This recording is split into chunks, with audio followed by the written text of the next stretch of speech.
今天咱们来维修一张华硕的3070，运输坏的，摔坏，金属纸呢后部半部分断裂了，裂了一个口子。因为这个 PCB 啊分好多层啊，有8层板啊、10层板、12层板，里边好多信号线。同时呢，左边这半部分的电路，有些关键信号线呢都是走到下边啊，绕过来跟这边进行沟通，芯片进行沟通。它这边已经断线了，表面的线呢，咱们直接补一下就行。但是内部的线呢，要么从外围飞线，要么改信号，让信号继续走下去。好了，咱们现在开始修的。咱们现在呢，先把这些线呢，表面的给它补上。咱们再试一下。现在这个卡状态只有一个5伏的供电，其他的供电全部没有，控制信号全部断在这里了。咱们现在先把表层的补一下，然后再上电看一眼。同时呢，它这3颗显存离这个受力点呢比较近，有可能下边已经都掉点了啊。现在线已经补好了，然后上电测试呢，只有一个5伏电压，还是只有一个5伏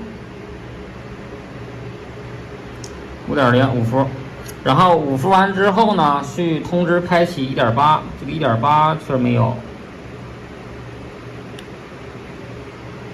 可以看到 1.8、0.0， 这么就是5伏到 1.8 之间，这个信号断掉了，通知下一个 1.8 没有开启。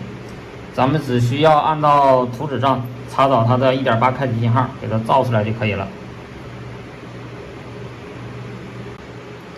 好，刚才我查了一下图纸，发现了2根断线。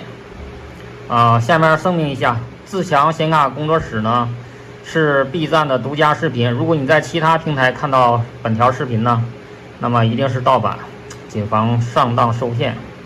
好，这卡刚才我查一下图纸啊，背面飞了2根线，搞定了，就是从这边绕到这边啊，正好走那个裂痕那里，2根线断了，补根线搞定。咱们一会儿装散热器啊，测试一下。然后之前这块的3根断线呢，已经拨好滤油了，搞定。咱们上机测试。好，现在显卡已经接上烤机也是完全正常，运行参数呢，所有运行参数全部正常，功耗正常，电压监控正常，温度频率都正常，功能上没有任何的损失。飞的2根线救活一个摔裂的3070。好了，这回呢，今天终于更新视频了。那个盗视频者呢，你也不用再催了啊，这个视频拿去吧，不谢了。